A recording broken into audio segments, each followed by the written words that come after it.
de Frente. Olá, seja bem-vindo ao Linha de Frente. Eu sou Carla Secato e ao meu lado estão Pietra Bertolazzi, Cristiano Vilela, Fernanda Carneiro, bem-vinda, Fernanda, e Vitor Boaventura, de Camisa do Brasil, para cumprir a promessa que fez no último programa. Mas o pôster da questão do índio no Brasil continua lá. Foi porque a gente debateu a questão da Gisele ter vindo de vermelho e ele veio do Ele Camisa quer do trazer Brasil. a bandeira de volta para a esquerda, se é que algum dia ela esteve lá. Não começa brigando, Pietra. Mal começou o programa. A gente começa com o primeiro assunto de hoje, que é o ministro Alexandre de Moraes, que determinou a exclusão de publicações nas redes sociais com notícias envolvendo a ligação entre a facção criminosa PCC, primeiro comando da capital, o PT e o assassinato do então prefeito de Santo André, Celso Daniel. O crime aconteceu em 2002. A decisão também manda apagar conteúdos com montagens envolvendo uma fala do ex-presidente Lula, igualando pobres a papel higiênico, sugerindo a existência de uma associação entre o PT, o fascismo e o nazismo. Cristiano Vilela, vou começar com você. Essa decisão deu pano para manga, né? Deu o que falar. Olha, Carla, com certeza foi uma decisão realmente repercutiu bastante, gerou bastante polêmica. Agora eu vejo que é uma decisão bastante acertada do ministro Alexandre de Moraes. Vejamos que é direito de qualquer cidadão publicar seus conteúdos, fazer paródia, fazer qualquer tipo de graça com relação às notícias e com relação ao que é atribuído a uma pessoa ou a outra. Agora, uma vez que uma determinada pessoa, no caso um grupo político, um partido político, se veja de alguma forma ofendido naquela publicação, ele tem o direito de recorrer à justiça e uma vez ficando evidenciado isso, que se trata de uma falsidade, de uma mentira, ou de algum tipo de manipulação, a justiça tem a função de eventualmente mandar excluir. É o que aconteceu. Isso acontece em todas as eleições, em qualquer lugar do mundo, ter esse tipo de solicitação, a Justiça Eleitoral, o órgão eleitoral analisar e dar a decisão. Eu vejo que nesse ponto foi uma decisão técnica e como muitas outras vão acontecer ao longo de todo esse processo eleitoral. Rapidinho, uma pergunta. Em que lugar do mundo, Cristiano, acontece esse tipo de coisa? De um juiz do Supremo determinar o que pode ser falado, o que é fake news ou não durante uma campanha eleitoral?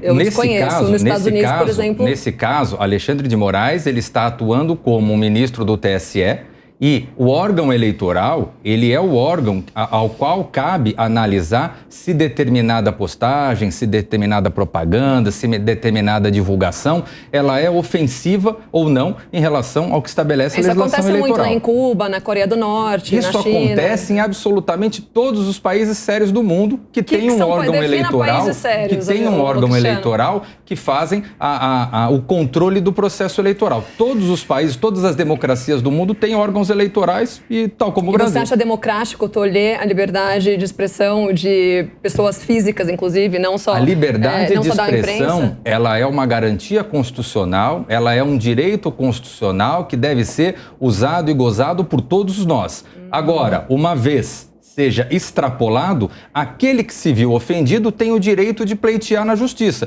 Foi o que aconteceu. Não houve censura prévia, não houve nada disso. O ofendido foi lá, pleiteou na justiça, a justiça analisou o caso e entendeu que isso deveria ser feito, deu ganho de causa, uma medida liminar para que fosse retirado do ar o referido vídeo, a referida postagem. Ô Cristiano, deixa eu só fazer um adendo aqui. Isso se refere a uma reportagem da revista Veja, que foi publicada, que aliás não foi divulgada em nenhuma mídia de grande expressão brasileira. Eles tiveram acesso a uma delação do Marcos Valério, em que ele realmente ligava o PT a uma facção criminosa, e eles deram essa matéria e essas pessoas apenas republicaram.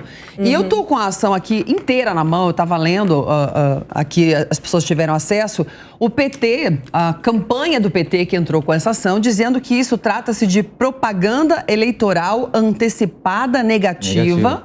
Mas não é propaganda eleitoral. Eles estão só replicando uma matéria da revista Veja. E continua, por meio de notícias falsas. Quem disse se é falso ou não? O processo corre ainda, é uma delação de Marcos Valério. Então, são duas alegações um pouco incorretas, não, Cristiano? Olha, Carla, eu vejo que nesse caso, o caso ele trata não especificamente disso, ou não apenas disso. Ele trata também de manipulações de discursos do ex-presidente Lula, onde faria associação do PT ao nazismo. Não, mas eu estou me atendo agora a isso, exatamente. Olha, se você não pode... Eu posso republicar uma matéria da Veja? Absolutamente. Então, todo mundo que está em casa, que está acompanhando, que pega um site de uma emissora ou de um jornal, de uma revista respeitado, que tenha lastro no seu trabalho, pode retweetar, repostar, divulgar esse material. Não tem problema nenhum. O que não pode, e aí, ao que eu vejo que esse caso, ele se vincula a isso, é o fato de você mudar o teor da reportagem, mudar o teor de uma fala do ex-presidente, no sentido de criar uma mentira e divulgar essa mentira. Isso pode ser feito agora. Uma vez a parte se sinta ofendida, ela tem o direito de pleitear na justiça. Se ofende a minha existência, serei resistência. Muito bem, Cristiano. Na verdade, tem alguns pontos que vale a pena a gente lembrar aqui nesse caso. Primeiro que a apuração do crime envolvendo o assassinato de Celso Daniel, ela já se encerrou. Os envolvidos, eles foram identificados, foram punidos, eles se encontram atualmente, inclusive, cumprindo pena. E o crime ocorreu em 2002. Então, ainda que surjam novas provas, ele já estaria prescrito. Então, e outro ponto, eles não só republicaram uma matéria da Veja, eles pegaram informações que constavam daquela matéria e publicaram e disponibilizaram de uma forma um pouco enviesada.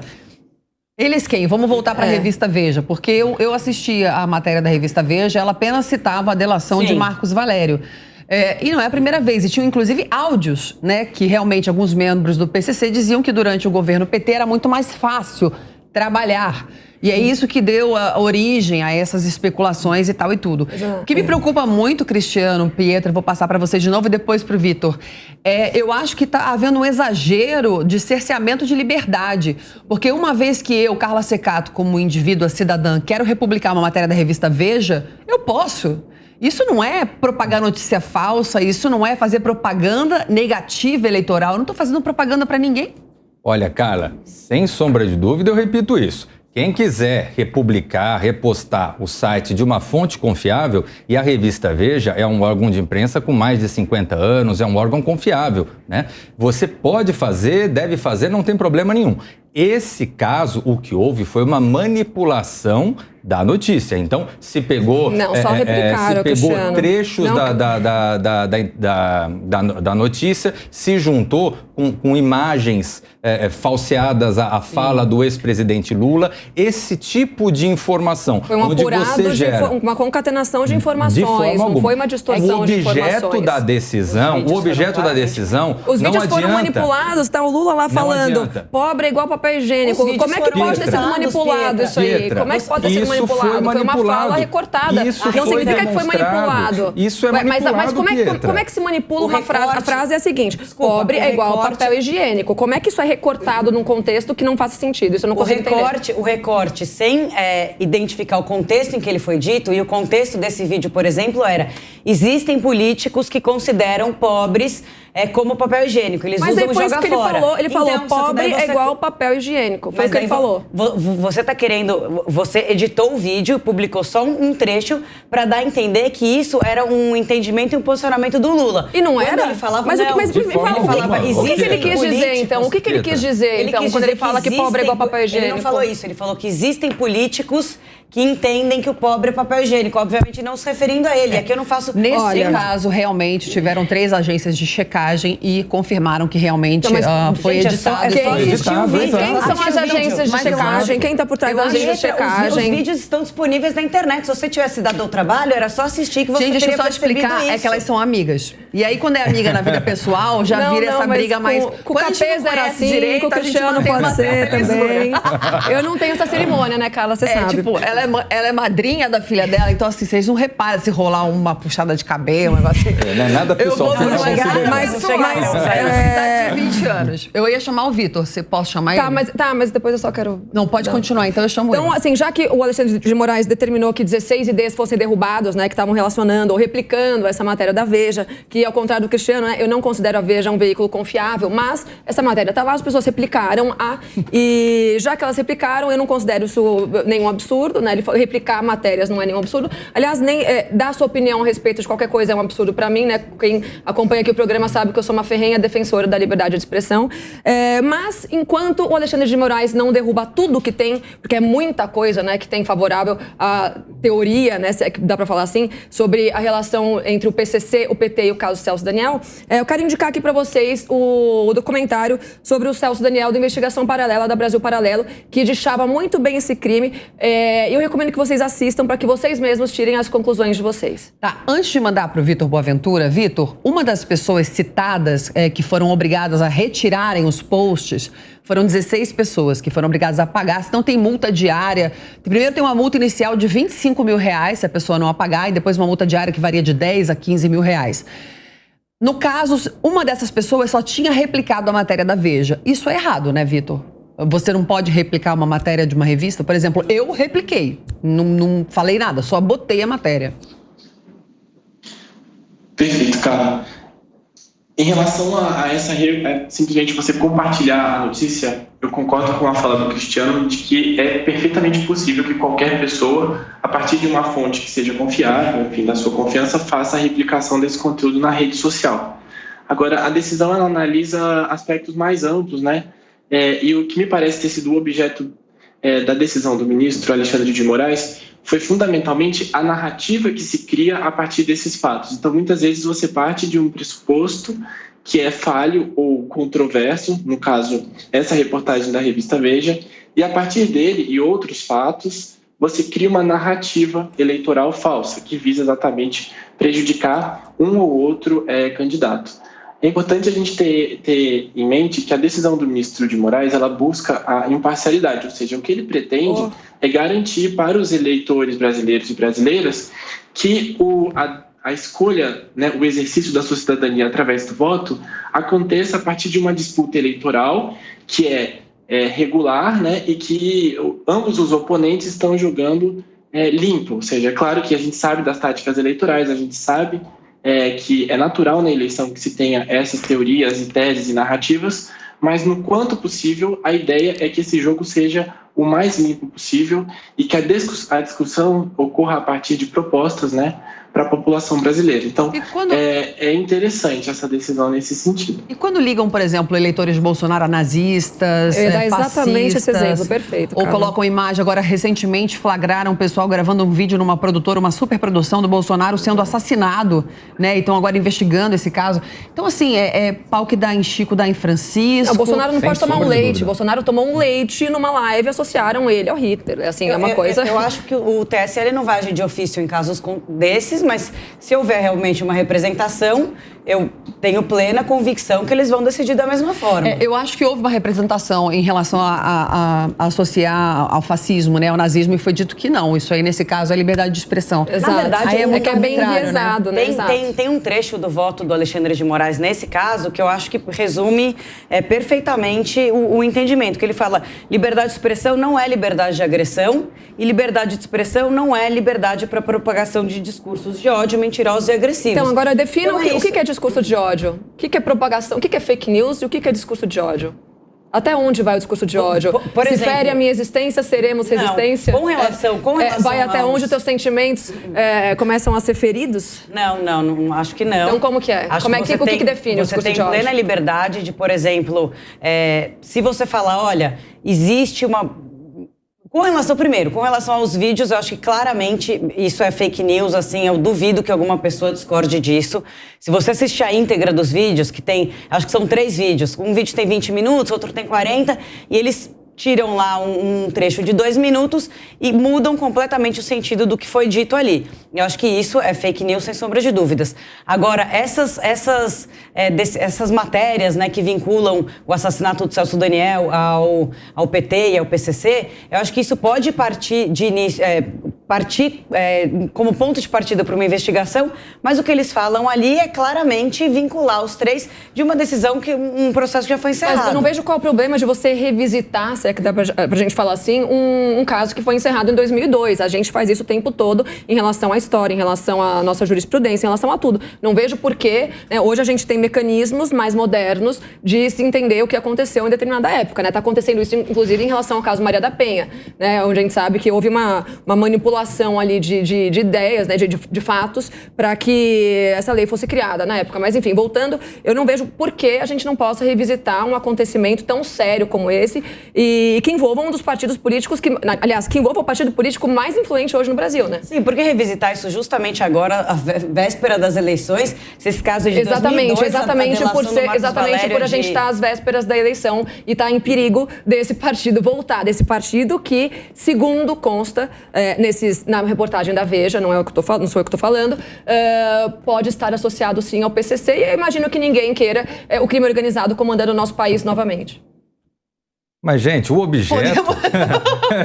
Mas o objeto... A Pietra foi muito para um lado da questão da eventual ligação do Partido dos Trabalhadores, ligada à questão de Celso Daniel e tudo mais. É um assunto polêmico que é importantíssimo ser discutido. Agora, o fato é que essa decisão, ela se pontua exclusivamente por conta de uma manipulação da informação que foi feita na internet, que foi divulgada na internet. Não, mas ele fala do caso Celso Daniel, PCC e PT. Eleitoral. Sim, que a manipulação usou esses elementos. Com uma faixa. Não é por isso. Assiste o documentário que eu te falei, você vai entender. O Brasil Paralelo, Celso Daniel. Vamos lá, Petra, nosso assunto não é o documentário. Nosso assunto é a referida reportagem e a manipulação que foi feita dessa reportagem. Ora, essa manipulação foi feita... Mas isso não é nem o principal. Vocês estão se atentando ao recorde de uma fala do Lula. Mas é isso que sendo que não é só isso. O objeto é a associação do PT, do PCC e Celso Daniel. O objeto da decisão judicial é esse. Não fosse esse, não teria havido essa decisão judicial. Mas a associação do PCC, Celso Daniel e PT não tem nada a ver com vídeo. São coisas diferentes. Tem a ver com essa reportagem. Essa decisão, é uma decisão, mas que engloba algumas coisas. Uma delas, no meu ponto de vista principal, é a associação do PT, PCC e Celso Daniel. Não é isso. A decisão ela é muito clara. Esse instrumento é muito claro. Esse instrumento. Mas ele decidiu que não se pode associar essas três coisas. Que não se pode fazer uma montagem como foi feito. Não é pode nem citar. Não pode citar. Não pode falar. Não se pode falar. Que eu acho que pode eventualmente existir uma associação. Não pode falar. Não pode falar. Não pode falar. Não pode falar. Não pode falar. Essa decisão não fala disso. Gente, fala sim. Essa decisão não fala disso. Eu li a decisão. Tanto que ele mandou derrubar 3 IPs que fazem essa associação. A decisão não fala disso. A gente devia ter trazido impressa aqui para debater. Eu tenho aqui a decisão inteira. Eu vou ler e depois aí mais pra frente a gente chega. Tá bom. Eu vou mudar de assunto por enquanto, viu, Vitor? Vou começar com você o próximo. Saiu uma pesquisa agora recente, deixa eu começar a abrir ela aqui, sobre porte de armas, que é outro assunto super, super, super polêmico, tá? Metade dos eleitores tem ou quer ter armas em casa. Tem racha a população, viu? 49% não querem. Desejo por armas aumentou nos últimos 3 meses. 58% são contra facilitar a compra de armas. Esse é um assunto que a gente já fez aqui. Esse levantamento foi feito numa pesquisa agora, organizada e divulgada pelo portal Poder Data. E eu queria saber qual a opinião de vocês. O cidadão comum pode ou não pode ter armas? Tem que seguir a legislação? Começo com Vitor Boaventura. Eu adoro seu sobrenome, Vitor. Eu acho que é um sobrenome forte, né? Mas e bom, né? Traz uma coisa boa. Boaventura. É isso. Olha, eu sou do segmento aí da pesquisa, digamos assim, Paz e Amor, que defende que as armas elas são muito importantes e devem existir na sociedade, mas na mão das pessoas certas, né? O PCC. Eu acho uma temeridade a gente liberar as armas para a população civil, sobretudo porque o brasileiro é uma população temos, né, um espírito muito pacífico, de muita paz e ordem. Então, eu acredito que não vejo necessidade e acredito que as armas trazem mais violência. Nós temos o exemplo dos Estados Unidos para mostrar que distribuir armas para a população civil de uma maneira indiscriminada, com regras muito frouxas, traz uma série de episódios de violência e uma série de problemas, né, como esses atentados que acontecem em escolas, shopping centers, mercados. que acabam tirando a vida de inocentes, né? Pessoas que não têm nada a ver com aquela pessoa que às vezes está numa situação difícil, está passando por um problema psicológico, enfim. Eu acredito que as armas elas devem existir, mas ficar na mão das pessoas habilitadas da sociedade, os policiais militares, o exército, as forças de segurança em geral. Agora só uma pergunta, Vitor. Quem que você acha hoje que tem armas, né, no Brasil, além das Forças Armadas? É o cidadão de bem ou é o crime organizado? Porque hoje você sabe, né, que só o crime organizado tá armado, enquanto o cidadão de bem não pode se dar a esse direito, né, que é um direito fundamental, inclusive, né? Não, a liberdade de se defender.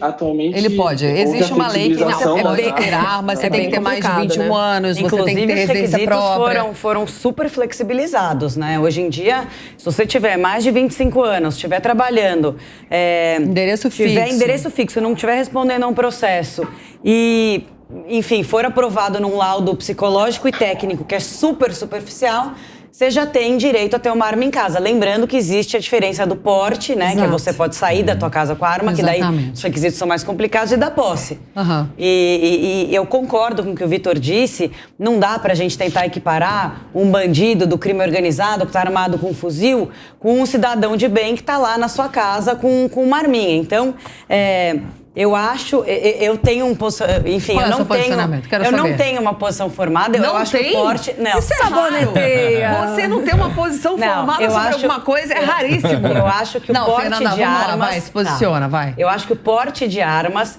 tem que ser regulamentado de uma forma super extrema mesmo, porque eu não acho que traria nenhum bem. Como já está, você não gosta. Já tá rolando você não gosta. Eu acho que assim, a gente Ô, Vitor, isso que eu ia falar, é acima de 25 aqui no Brasil. 25 anos de idade, você não pode ter antecedentes criminais, tem que ter endereço fixo. Essas são as regras para posse de arma, né? Pra posse, ou seja, pra você ter na sua casa e se proteger. Você não pode sair andando. Para sair andando são várias regras. Agora, político em exercício, advogado. Rapidinho, eu queria saber em que país que o Vitor vive, né, para ele falar que o Brasil é um dos países mais pacíficos do mundo, né? A gente tem os maiores índices de homicídio, né, do universo. Então, assim, a gente tem os maiores níveis em todos os aspectos de violência, né? Então, eu queria muito saber em que país que o Vitor tá vivendo, onde ele não vê esses números. E quando a gente fala de porte... hoje você tá brava, né? Você achou? Eu achei. Quando a gente fala...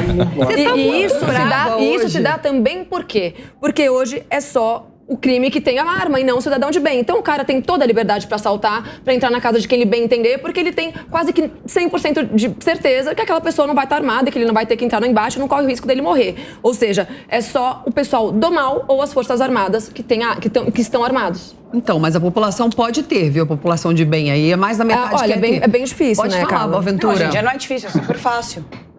Pode falar, Pietra. Não, só respondendo a Pietra e já aproveitando para perguntar quando é que ela vai aparecer aqui no programa de vermelho, viu? Vermelho também é um símbolo nacional. Ele veio de amarelo, ele quer que você venha de vermelho. Boa, tá bom. Boa. Prometido. Boa. Vamos confundir o telespectador. Pois é. Não, mas olha, quando eu digo que o brasileiro é um povo pacífico, o que eu estou querendo dizer é o seguinte: nós não temos uma tradição belicosa, nós não temos essa ideia, como é cultural, por exemplo, nos Estados Unidos, né? Não está tão imbricada assim na nossa cultura a ideia de que a defesa pessoal é feita com essas armas de uma maneira violenta, ou seja, existe no Brasil sim muita violência, não é? Mas esse dado bruto de mortes, homicídios por ano, ele não me parece suficiente para a gente chegar à conclusão de que o brasileiro, no plano individual, ou seja, cada um de nós aqui, nós não seríamos pessoas violentas, ou seja, a violência, esse dado bruto da violência vai entrar tudo, né? Conflitos policiais, a nossa polícia mata muito, tem também polícia mata muito e o criminoso, Vitor? É a polícia que mata muito ou é o crime que mata muito? Veja a chacina que aconteceu na operação policial no Rio. Mas eles mataram bandidos armados, Vitor. Eles não mataram o cidadão de bem que estava ali cuidando da casa deles. A população civil está ali. A população civil está ali e acaba morrendo. Tá bom, só que eles só mataram bandidos. É vítima também da violência. E o trabalho da polícia é sim matar bandidos, caso seja necessário. há trabalhadores e trabalhadoras ali que também foram mas não aconteceu de morrer nenhum trabalhador, só morreu criminoso. Morreu uma mulher. Não, essa mulher também estava armada, Carla. Ela estava com um fuzil, essa mulher. Não está comprovado essa dona de ainda. Bom. Não, mas assim, não estou defendendo o bandido, pelo amor de Deus. A polícia tem que andar armada, tem que fazer operações. Pelo amor de Deus. É que as chacinas têm sido um pouco exageradas no governo. Esse último governo do Rio é a maior dos últimos tempos. As 3 maiores chacinas aconteceram nesse governo. Realmente tem que se haver uma... Mas esse assunto é tão complicado. E a chacina do crime organizado contra o cidadão de bem. É tão surreal eu fui repórter do Rio de Janeiro anos, cobrindo tiroteios, inclusive, em grandes comunidades, e não vejo saída para essa situação no Rio de Janeiro. Está realmente feia a situação lá. Mas vamos voltar para essa pesquisa das armas, porque ela foi feita de 17 a 19 de julho com 3 mil pessoas, tá? Foram 3 mil entrevistas. 37% das pessoas disseram que não tem, mas gostariam de ter arma em casa. E 11% disseram que já tem. Ou seja, metade da população quer ter realmente. E eu acho que nesse caso, Vitor, é para ter em casa ou na empresa, por exemplo. Tem gente que mora em casa de rua mesmo, para se defender. Eu também não sou uma pessoa violenta, eu acho que eu teria um pouco de aflição de ter uma arma em casa, mas se eu morasse numa casa, talvez eu gostaria que meu marido tivesse, ter algum tipo de segurança, porque aqui em São Paulo, por exemplo, ninguém mais mora em casa, estão todas à venda. Porque os bandidos entram, põem a arma na tua cabeça, são extremamente agressivos, e às vezes não dá tempo da polícia chegar. E aí levam tudo. Às vezes levam seu filho, põe a arma na tua cabeça, sequestra teu matam. Ou nem não precisa nem entrar na tua casa. Enfim, às vezes você tá na esquina da tua casa. A gente tá vivendo um período de muita violência aqui em São Paulo. Querem um relógio e te matam. É assim então seria para ter posse de arma, ter arma em casa ou na sua loja, estabelecimento para se defender. Você tinha perguntado qual que era o meu posicionamento, né? Aqui você mudou de ideia? Ela andou pensando. Eu não mudei de ideia. Boa, Fernanda. Eu acho que você possibilitar o cidadão ele ter uma arma em casa é válido, mas eu acho que os requisitos, por exemplo, você precisa ter um laudo psicológico e técnico.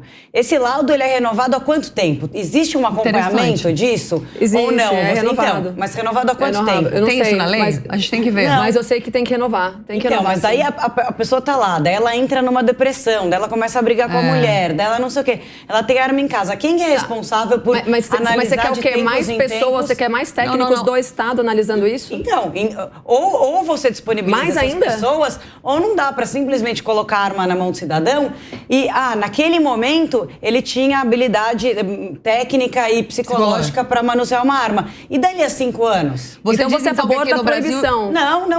De você ter critérios. Então? De você ter uma renovação do teste psicológico, por exemplo. De mas isso existe, gente. Minha amiga estava anos. grávida de 7 meses, teve que ir lá refazer o teste dela, de posse. Aí você quer o quê? Flexibilizar mais ainda, igual os Estados Unidos. Geral. Compra na supermercado. Liberar geral. Eu acho que é um direito... Pelo amor de Deus. É um direito inerente ao ser humano, defender a própria vida. Você acha que o brasileiro enfim, a grande parte hoje a Pietra tá sozinha na mesa, coitada. Eu acho que não cabe ao Estado decidir se o brasileiro tem ou não condição. Mas tem que ter alguma regra, Pietra, para você poder ter posse de armas. Senão qualquer louco sai na rua atirando todo mundo. Mas qualquer louco sai na rua atirando em todo mundo. Esse que é o problema. Amor? Só os bandidos são armados. Mas aí você tá falando sobre a relação entre os bandidos e os policiais. Não, é o bandido e o cidadão de bem. A população hoje está desarmada. Enquanto... Exato.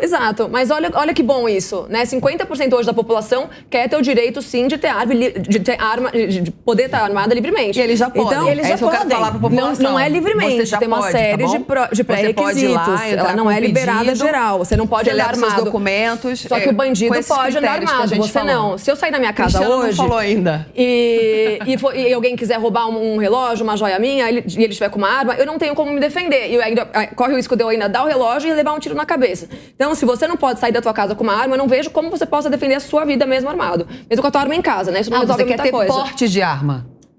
Sim. De acordo com a lei do Brasil, eu acho que todo mundo que quiser tem que ter. Não digo que eu andaria armada. Eu acho que possivelmente talvez eu não andasse armada. Porte de armas. Não existe no Brasil realmente para todo cidadão comum, não existe. Se um bandido colocasse uma arma na tua cabeça e falasse, passa o relógio, você tivesse com uma arma na tua bolsa, você ia tentar tirar a tua arma e dar um tiro na pessoa? Então, eu tô falando que eu não andaria. Eu não posso, eu não tenho essa habilidade. Mas quem tem que ter esse direito, sim. E quem que avalia quem tem ou não tem? Não tem que ter avaliação. Então. Isso não é uma... O Estado não tem que decidir isso. É uma decisão do cidadão. Isso diz respeito à própria vida dele, à defesa da vida dele e da família dele. O Estado não pode interferir no direito que o cidadão tem de defender a própria vida. Cristiano, qual a sua posição? Olha, eu vejo que esse caso, ele reflete muito o atual momento que a gente tem vivido no Brasil. Você vê que esses temas mais polêmicos... Lá vem fogo. Pois é, você vê que esses temas mais polêmicos, eu vou ver como é que é o porte de arma nos Estados Unidos. Estou pesquisando aqui, se é liberado assim em geral. Ali, acabam tendo resultados como esse, que mostram que realmente metade da população segue um viés, né, político, de comportamento, um viés social. Não, quem está politizando é você. Isso aí é um direito do ser humano. A outra metade da sociedade segue um outro viés. Eu não vejo que. Eu acho até que é importante essa questão não se politizar. Agora, eu vejo que isso é algo que essa pesquisa ela reflete essa divisão que a gente encontra na sociedade. E por conta dessa divisão, que explica uma série de outras questões, o fato de terceira via não ter conseguido avançar do ponto de vista político. Nossa, você foi para as eleições, meu Deus. Exato. O fato de você... Vamos no parquinho. O fato de termos grande controvérsia em outros temas também, que são muito marcados por posição ideológica, como temas de aborto, como temas de manifestação de opinião e uma série de coisas. Então, eu vejo, é muito natural que nesse momento a gente venha a ter realmente esse resultado 50-50. A gente tem essa divisão de uma forma geral na sociedade brasileira hoje. Mas por que você está politizando e metendo a política na decisão do eu estou fazendo uma análise. Você está querendo criar... Não, mas você está criando um estereótipo da pessoa da direita e da esquerda. Você colocou o aborto ali no balaio. Eu estou vendo que hoje em dia, qualquer pesquisa que se faça sobre esses temas, elas vão acabar ficando no meio a meio justamente por isso, por essa grande divisão que hoje se encontra a sociedade brasileira. Mas se a gente fosse seguir as pesquisas, isso não faria tanto sentido, né? Segundo as pesquisas, o Lula está na frente, né? A esquerda que é contra o armamento. De forma alguma. Você não tem seria uma pesquisa 50-50. Hoje, de uma forma geral, quando você pega uma média das pesquisas que tem por aí, você vê claramente que tem dois nomes, Lula e Bolsonaro, que estão na dianteira. Se você tem uma diferença de cá para lá, de lá para cá, isso é uma questão que faz parte do processo político. Agora, claramente, você vê uma divisão da sociedade entre dois lados. E isso se reflete na discussão dos diversos temas. Gente, não tenho dúvida que hoje pesquisa que se faça com relação a outros temas que são muito marcados com uma posição política, vão dar uma posição dessa de meio a meio. A divisão é muito clara. Liberdade e comunismo. É essa a única divisão que a gente tem hoje na política do Brasil. Eu tenho as informações sobre os Estados Unidos. Atenção. Vamos lá. Isso é fresquinha, viu? Saiu em 24 de junho agora. Votaram novamente e, por incrível que pareça, por 234 votos a favor e 193 contrários, metade dos estados americanos não exige, realmente, nenhuma licença para porte de armas. Qualquer cidadão pode andar com a arma. E a outra metade exige licença, mas não tem nenhuma dessas regras. Acho que é por isso que eles discutem tanto isso lá, né? Que às vezes vem essas crianças com problemas psicológicos e acabam atirando geral. Eu sou contra o libera geral. A criança com problema psicológico vai pegar uma faca, vai fazer qualquer coisa. Pelo amor de Deus, gente. Vocês estão pegando casos isolados, né? Que é a expressão que vocês gostam de usar. Vocês pegam casos isolados, né, midiáticos, pra falar que um psicopata entrou no cinema nos Estados Unidos e matou todo mundo, falando que isso é culpa do cidadão de bem que quer andar armado e poder defender a própria vida e a própria família, né? Pelo amor de Deus. Então é o seguinte, você aí no YouTube, você entra e comenta, ok? Eu sou a favor do posse de armas em casa, pra você poder se defender e nas suas lojas, e não qualquer cidadão sair por aí atirando. A Pietra quer que todo mundo pode ter arma. A favor que as pessoas tenham arma não significa que você seja obrigado a ter arma. Se você não sabe lidar com armas, que é o meu caso, é só não ter, é simples. Só que sim, você tem que dar direito pro cidadão escolher. Ok, isso tem que ir para o Congresso ser votado. Porque, afinal de contas, somos uma democracia e temos deputados para nos representar. Sim. Por isso, vote direito. Exato. Eu tenho... se bem que eu voto direitinho. Vamos lá, o Brasil perdeu entre 2019 e 2021 uma área de 42 mil quilômetros quadrados de vegetação nativa, o que equivale a quase um estado inteiro do Rio de Janeiro. Olha a Pietra aqui já pegando as pesquisas dela. Se prepare! O dado está no relatório anual de desmatamento no Brasil do MAP Biomas. Segundo o documento, em 2021 houve um aumento de 20% em relação ao ano anterior. Antes de começar a debater, eu anotei algumas coisas aqui, porque dentre os milhares de ataques que o presidente Bolsonaro sofreu e sofre da imprensa, um deles foi sobre o desmatamento da Amazônia, né? Inclusive chegou a Macron na França e no mundo inteiro, a gente achando que a gente está acabando com a Amazônia. E eu tenho dados aqui dizendo que o governo FHC e Lula foram os que mais desmataram, tá? FHC mais e Lula em segundo lugar. E aí eu jogo para vocês. Quem quer começar? Eu tô assim com a Eu posso começar? Vai, Fernanda. Bom, realmente é fato, né, segundo essa pesquisa, que teve um aumento expressivo aí do desmatamento, pelo menos no último ano. A gente sabe que o governo Bolsonaro, ele foi responsável por um afrouxamento da fiscalização desses casos. Então, apesar da gente ter um aumento, isso não se reflete nas apurações que estão sendo feitas desse crime. E o desmatamento irregular, que é o caso aqui do que foi constatado, pelo menos 98% dos casos são irregulares, eles não estão sendo apurados e devidamente punidos. Então, nesse estudo também ele traz algumas outras informações. Uma delas curiosa é que quando a gente imagina um desmatamento na Amazônia, a gente imagina que eles entram numa terra pública, numa terra ali pertencente à União, fazem um desmatamento, mas não. 70% desse desmatamento ocorreu em locais privados, em propriedade privada. E eu recentemente fui até Cruzeiro do Sul, que é lá no norte do Acre, e eu sobrevoei uma boa parte da floresta amazônica, que realmente é triste o que você vê, porque tem aquela selva polvilhada de quadradinhos de pasto por todo o canto. Então, assim, é uma coisa que você não precisa de uma pesquisa dessa para ver que realmente o desmatamento existe, a fiscalização está afrouxada e, de fato, isso é crime. Então, esses crimes, eles precisam ser apurados e punidos.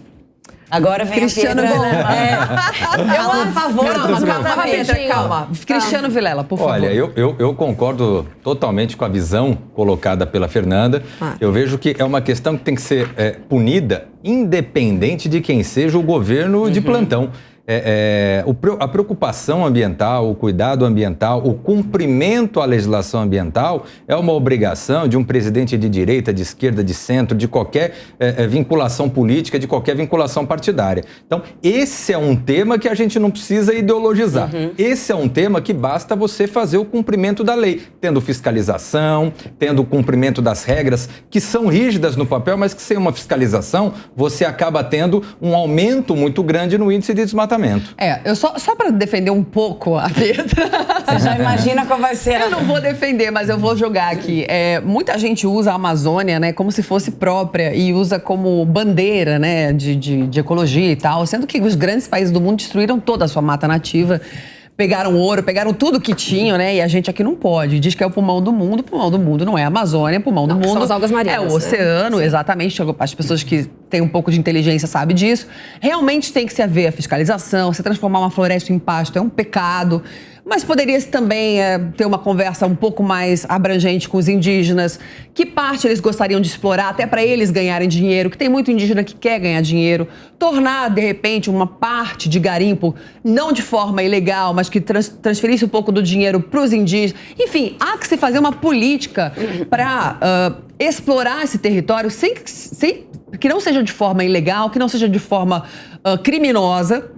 E que também se preserve a mata, a Amazônia, claro que sim, não estou falando para desmatar a Amazônia, mas há essa campanha, né, que se levanta essa bandeira, sendo que no governo PT, eu nunca vou esquecer aqui do Caetano Veloso cantando Amazônia lá no Congresso, e sendo que no governo do presidente que ele tanto ama, foi se desmatado muito mais do que agora. Então, assim, há que se tomar cuidado com as bandeiras que são levantadas, né? Mas eu acho que os erros do passado não podem justificar os erros do futuro, né? Então, mas essa comparação... há um pouco de hipocrisia, Fernando, na época do Lula ou na época do FHC se desmatou muito, então agora o Bolsonaro tem salvo-conduto ali para, não ele, obviamente, mas vamos afrouxar a fiscalização, porque já se desmatou muito no passado, porque na Europa eles desmataram, porque na Oceania eles fizeram isso. Gente, não dá pra gente comparar, a gente está atualmente em 2022. Não dá pra gente falar que em 1800, nos Estados Unidos, eles desmataram a área nativa, então isso justifica agora a gente ter o nosso quinhão de desmatamento também. A lei tá aí, ela precisa ser cumprida. Bom, sim, a gente tem uma grande reserva de nióbio, de ouro, o mundo tá se acabando, a Rússia e a China dominando tudo e a gente não pode explorar uma parte disso. Pode, legalmente. É o que eu tô falando. Sim, claro. A gente tá falando a mesma coisa. Claro. Então, só que aqui, 98% desse desmatamento, porque pode existir o desmatamento legal, 98% foi de forma irregular. Sim, concordo também, que nesse caso há que se haver fiscalização. Posso? Vai, Pietra Bertolatti. Eu queria colocar 2 pontos. 25 páginas. Eu queria colocar 2 pontos aqui, e aí o Vitor vai ser excelente para responder esses 2 pontos que eu vou colocar aqui. Em primeiro lugar, eu acho muito engraçado o fato da maior parte da população ter determinados órgãos como verdades absolutas, né? Quem que fez essa pesquisa? Quem que divulgou esses dados nos quais a gente está se baseando para discutir esse suposto aumento de queimadas nas nossas matas, né? Quem repercutiu esses dados foi o site MapBiomas, né? Vamos ver o que é o site MapBiomas. Em primeiro lugar, quero informá-los que o monitor de fiscalização, né, que é essa engrenagem aí que eles usaram para divulgar esses dados, foi lançado no dia 3 de maio de 2022, deste ano, né? Para quem não entendeu. Então, como é que esses caras estão medindo o que está acontecendo desde antes de 2019, se eles acabaram de lançar? Agora, eles falam que esse monitoramento é baseado em imagens de satélites cruzados com denúncias na plataforma. Agora, se isso foi criado só em 2022, como é que você tinha denúncias antes disso? Outra coisa, no próprio site do MapBiomas está escrito o seguinte: o sistema permite entender a dinâmica do desmatamento no Brasil desde 2019, com a seleção do período desejado e em diferentes limites geográficos. Ou seja, eles só conseguem ter esse tipo de informação desde 2019. Baseados em que eles estão falando que as queimadas aumentaram, se eles não têm como medir o que acontecia antes disso no Brasil? Por outros órgãos. Não. Eles estão se baseando. É só você entrar no site. Se você tivesse se dado ao trabalho de entrar no site, Fernanda, você veria que eles se baseiam em dados desde 2019 para cá. Eles não têm como ter denúncias. O site de o monitoramento de denúncias... A notícia é nos últimos 3 anos... Exato, desde 2019 até 2022. É isso que eles falam? Não, eles falam que a partir de 2019 teve uma crescente muito grande que antes disso já tinha sido aumentado. Ou seja, ninguém 2018 fala de sim, é só por você... favor, já que você imprimiu tudo, eu gostaria não imprimi tudo isso, tem que chamar de MapBiomas. Eu não acabei, só um minuto. Eu queria colocar um outro ponto aqui, Quem financia o MapBiomas? Vocês sabem quem financia o MapBiomas?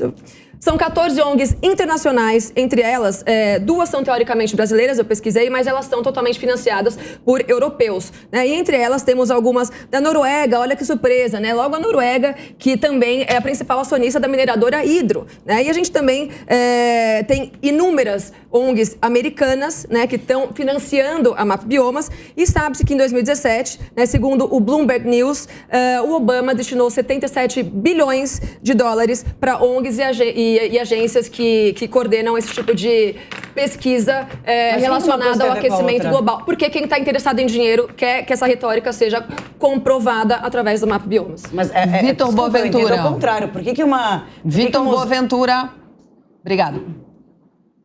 Pode ir. Olha só a minha tarefa, não é fácil, mas eu vou lá. Dale, Vitor! Não, primeiro é o seguinte, em relação aos dados do MapBiomas, eu não sou especialista nesse assunto, então seria difícil eu tentar defender a metodologia aplicada agora. Sem dúvida, o MapBiomas é uma das instituições atualmente mais respeitadas. Por quem? Pela academia, porque é composta por especialistas, pessoas renomadas. Especialistas de ONGs internacionais. De universidades federais e também de ONGs internacionais, que têm credibilidade internacional. Sim. Agora, o grande ponto do argumento da Pietra, que eu gostaria de me contrapor, é esse argumento soberanista que a gente vê muitas vezes aí no governo, enfim, e de uma maneira muito equivocada, que vai dizer que a Amazônia é nossa e que a gente pode fazer dela o que a gente quiser. Não. Só que o que eu queria trazer é o seguinte, uma outra perspectiva, que isso é fato, a Amazônia é nossa e o Brasil pode fazer o que quiser com ela. Agora, a questão todo mundo fez o que em nós todos os estamos países. fazendo, pois aí que está o ponto. Nós estamos no século XXI. É muito mais inteligente e vai nos trazer muito mais riqueza preservar a Amazônia. A Amazônia tem guarda-espécies muito importantes para a indústria farmacêutica, para vários segmentos da indústria de cosméticos que poderia se beneficiar, e a gente não tem até hoje, a gente tem um percentual muito baixo das espécies da Amazônia mapeadas, então ali há um potencial. Pode ter cura para doenças e uma série de outras riquezas. Além disso, a gente tirar a cobertura vegetal para fazer pasto, por exemplo, não é inteligente, porque o Brasil tem uma das maiores áreas cultiváveis do planeta Terra, tem uma das maiores áreas que você pode reverter em pasto sem precisar desmatar o solo da Amazônia, que é um solo notadamente pobre. Pessoal, concluindo então, é basicamente o seguinte, nós precisamos criar alternativas na Amazônia para que ela produza muitas riquezas no Brasil sem precisar destruí-la. Isso já é possível. A a área de pasto que está sendo criada lá não faz o menor sentido. É possível a gente aumentar a nossa produtividade no campo, como acontece ano após ano, graças à Embrapa e a tantas outras empresas brasileiras que são referência no mundo na produção de alimentos na pecuária.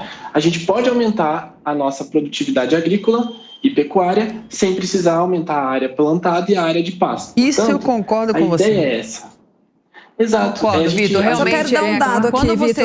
você transforma uma vegetação em pasto, primeiro você destrói toda ali a sedimentação que tem embaixo, que poderia dar origem a outras produções de frutas, você transforma em grama, né? E aí você perde toda a riqueza do subsolo, mas da possibilidade de replantar. Riqueza? Sim, mas não precisa ser na Amazônia. Você pode fazer em outras regiões do Brasil, como já existe. Não, mas quem disse que só faz na Amazônia isso? Não, a gente está dizendo que a Amazônia não deve ser usada para pasto. Ela foi para o Acre, na Amazônia, a fronteira com o Peru, e disse que tinha vários pontos de pasto. É triste, assim, de assistir, realmente. Hoje, as áreas preservadas do Brasil representam 564 milhões de hectares, tá? E cobrem 66,3% do território nacional. Isso não existe em nenhum outro lugar do mundo. Sim, tá? sim. E aí, só para... já que o Vitor falou dessa questão do... vamos então fazer pastos mais... de forma mais consciente... Né? Em 75, por exemplo, as plantações de grão ocupavam 40 milhões de hectares e a produção não atingia 40 milhões de toneladas. Hoje, a área de cultivo chega a 65 milhões de hectares e a produção foi multiplicada por 6. Ou seja, nas últimas 3 décadas, todo ano diminui a área de pastagens no Brasil e aumenta o rebanho, graças aos ganhos de produtividade. Então, o Brasil é, sim, um exemplo de preservação da Mata Atlântica, das matas, no geral, né? Da Amazônia, Atlântica de tudo sobrou, isso. acho que 2%, então, certamente não, a gente mas dá das um matas exemplo no geral, disso. das matas no geral. Isso não existe em nenhum outro país do mundo. E aí, não sei se vocês já ouviram falar, né, do movimento... mudar de assunto. É um segundo. O Farm Here, Forest There. O que é isso? Isso é o lobby americano que hoje a imprensa tenta esconder, mas que fala exatamente o que o nome diz, né? Farm Here, Forest There fazendas aqui, florestas para eles. Ou seja, os americanos sabem e querem lucrar com o agronegócio e eles querem o quê? Que a gente fique preservando as nossas matas enquanto eles enchem os bolsos de dinheiro com a agropecuária. Vamos para um outro assunto também polêmico. Hoje o programa está assim, pegando fogo, mas mais para uma área assim, de entretenimento, de propaganda. O caso do Luva de Pedreiro. Vocês têm acompanhado? O empresário dele, né? O Alan Santos, né? Acho que chamava, né? Alan Santos. Não confundir com Alan dos Santos. Ele está cobrando 20 milhões de reais por quebra de contrato e para fazer ali um acordo, né? O acordo no contrato inicial era de 5 milhões a multa que o Luva de Pedreiro tinha que pagar para ele. E aí os advogados dele, do novo empresário dele, né, que é o ex-jogador de futebol, Falcão, que é futsal. Campeão mundial, com vários recordes, uma pessoa muito querida, está empresariando o Luva agora. E a questão polêmica é a seguinte: o Luva de Pedreiro, para quem acompanha, sabe que ele é uma pessoa extremamente humilde, né? Morava num lugar extremamente pobre, ele e a família, e chega esse cara e fala: você quer que eu seja seu empresário? E dá um contrato lá de não sei quantas páginas para ele assinar, sem advogado do lado. E aí o cara, gente, e as condições quem nunca fez besteira? São, assim, leoninas, né, não, Fernanda? Fala ali pra câmera. É num nível surreal. Porque, assim, de acordo com o contrato, tem uma cláusula lá muito curiosa que ele, como empresário, ele atesta lá que ele vai se abster a fazer qualquer tipo de investimento. Então, todos os investimentos, inclusive em publicidade, ele não vai ajudar a divulgar, ele não vai fazer absolutamente nada. Mas ele recebe mais do que 50% dos ganhos, porque tá ali que é dividido a 50-50, só que o Luva de Pedreiro fica responsável por recolher todos os impostos. Então, ele recolhe todos os impostos e depois ele dá para o empresário 50% do valor bruto. Ou seja, no final ele fica com menos dinheiro e o Luva de Pedreiro também, contratualmente, ficaria responsável por absolutamente todas as despesas e custos advindos de viagem, ali. Hotel. Então, se você for ver... Mas o Alan Santos... Não, o Alan Jesus. Eles firmaram esse contrato. Primeiro contrato. E daí o Luva de Pedreiro, depois, né, enfim, tem toda essa disputa judicial. Ele falou que realmente ele é o que a gente pode dizer de um analfabeto funcional, segundo ele mesmo relatou. Que é aquela pessoa que consegue ler, Só que ela não consegue entender o que está escrito. Exatamente. E é lógico que eu li o contrato e são termos jurídicos, técnicos e, evidentemente, o menino não entendeu o que ele estava dando ali para o empresário. Mas ao mesmo tempo, posso fazer uma pergunta só? Ao mesmo tempo, você não acha que se não fosse o empresário, ele não teria não teria alçado essa posição, não vou falar social, financeira que ele alçou? Não. Você acha que sem o empresário ele teria feito tudo o que ele fez sozinho? Não, o Pietro, ele já tinha sucesso. Ele estava sendo divulgado já no mundo inteiro. Ele chegou na hora que ele já estava fazendo sucesso. Sim. Não sei, eu tô fazendo o papel de advogado do diabo, assim. Esse contrato é super recente, não tem como a gente saber, eu acho. Né? É um contrato recente e agora, acho que no dia 26 de julho, agora... vai ter audiência de tentativa de conciliação para eles verem se eles conseguem. Sim, isso aí é uma contraproposta. Aliás, vocês como advogado me expliquem. Eu não entendi também. Eu também não. Se o primeiro contrato estipulava 5 milhões para acabar, enfim, ele pagar para acabar tudo, agora ele está pedindo como contraproposta 20 milhões, Cristiano? Que beleza, né? Em tese, ele poderia estar cobrando, vamos supor, valores que ele já recebeu e que não foram repassados. Então, valores de contratos que foram firmados, que o Luva de Pedreiro já teria recebido e não foram repassados. Não, aliás, é o contrário. Mas não é Pelo isso. que eu tava lendo, é o contrário. Exato. Tá tudo na conta do Alan. Exato. O Luva não recebeu quase nada, pouquíssimo dinheiro. Exatamente. Eu realmente só comprou não entendi. roupa ali, sapato. Cristiano, você achou que esse contrato foi talvez um pouco assim, leonino e talvez tenha sido meio que intencional de pegar uma pessoa ali que não tem, escolaridade, não tinha um advogado do lado dele para ajudá-lo? Olha, pelo que eu acompanhei da mídia, né, da repercussão, a grande repercussão que esse caso teve, o Luva de Pedreiro é um fenômeno das redes sociais, é um rapaz de origem simples, que através de um talento muito grandioso no futebol e com vídeos acabou ganhando uma popularidade muito grande, 30 milhões de seguidores. 30 milhões de seguidores. 30 milhões. Tem a nomenclatura que ele usa do receba, né, que virou um bordão, né, hoje em dia. Então, Cristiano Ronaldo, filho dele, fez também.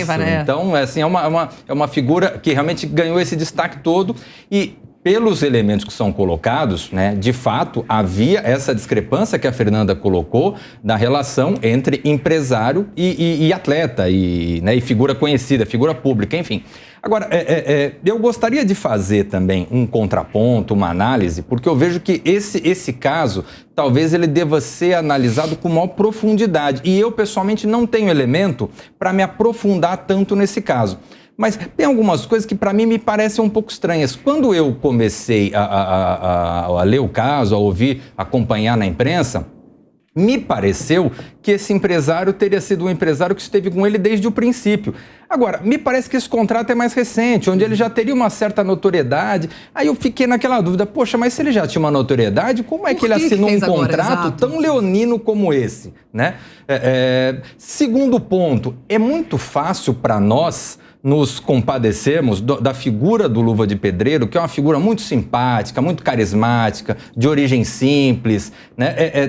É muito mais fácil que a gente se compadeça dele do que da figura do empresário, né? E que está ganhando dinheiro e tudo mais.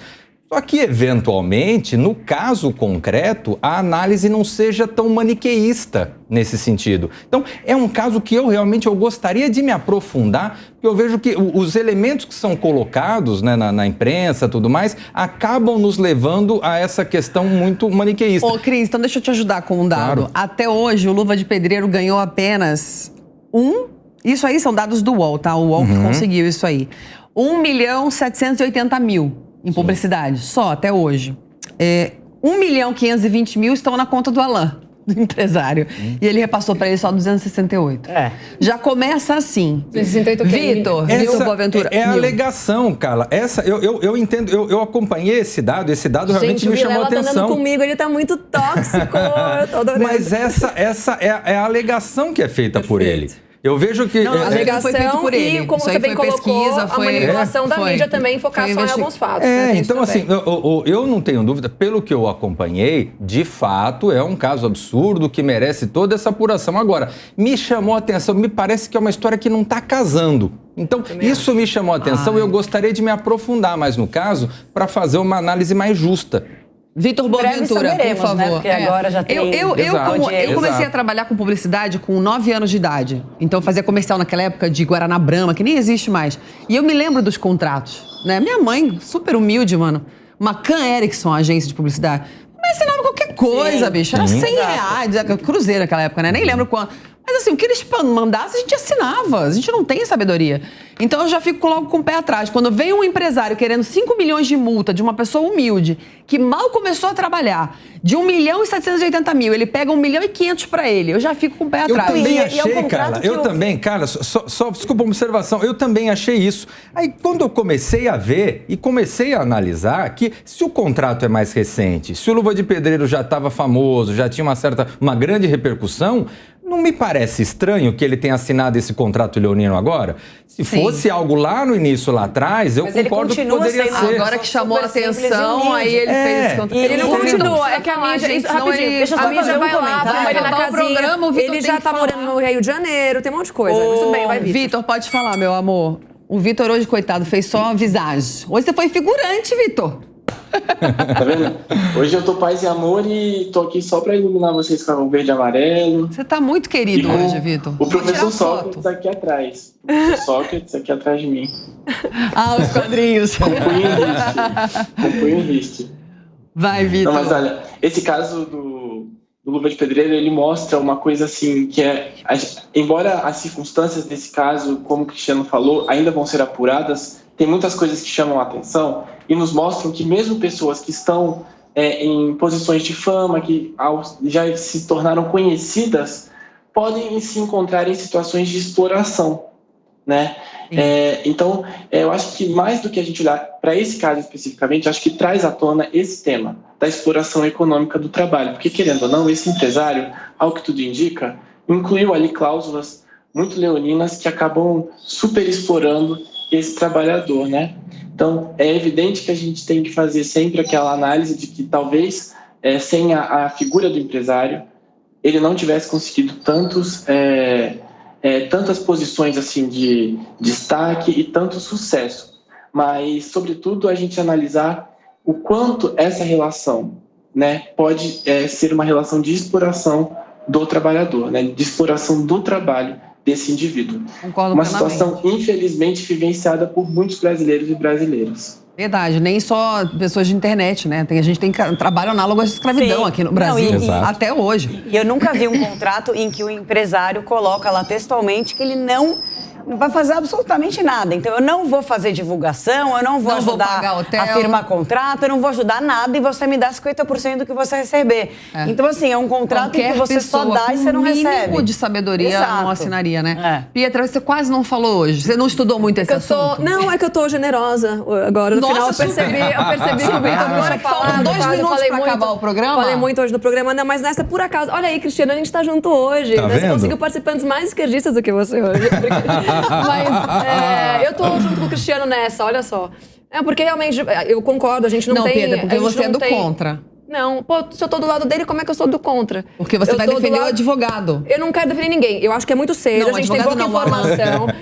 Se é que cabe a gente fazer um paralelo. Tipo o caso da menina que teoricamente tinha sido estuprada, que no final não foi estuprada coisa nenhuma, e aí matou um bebê de 7 meses, a gente não sabia. Esse assunto agora, falta um minuto pra acabar. Mas a cabeça não me deixa falar, então. Então, eu acho que naquela época, né, da história do estupro e tal, todo mundo foi muito voraz em cima dessa história e tal, e depois descobriu que não era nada naquilo, né? E no final acabaram matando um bebê de 7 meses e tal. Mas eu tô com o Cristiano, concordo que tem muita coisa esquisita, muita gente não sabe ainda. Vamos esperar o julgamento, vamos esperar o desenrolar dessa história, porque muita coisa não tá fechando aí. Então eu prefiro me abster de grandes opiniões, por incrível que pareça. Ufa, o programa acabou. Foi rápido até. Quando tem briga, parece tudo que vai mais rápido. Tudo que é bom dura pouco. Meu Deus, hoje foi demais. Vitor, obrigado pela sua participação. Você é um querido. Sempre fala com tanta calma e hoje com bandeira do Brasil. Você é uma pessoa democrática. Venha para São Paulo fazer aqui na bancada. Obrigada pela participação de todos vocês. Uma ótima noite. Até o próximo Linha de Frente. Tchau, tchau.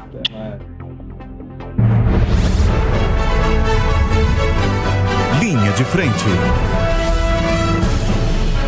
A opinião dos nossos comentaristas não reflete necessariamente a opinião do Grupo Jovem Pan de Comunicação. Realização Jovem Pan News.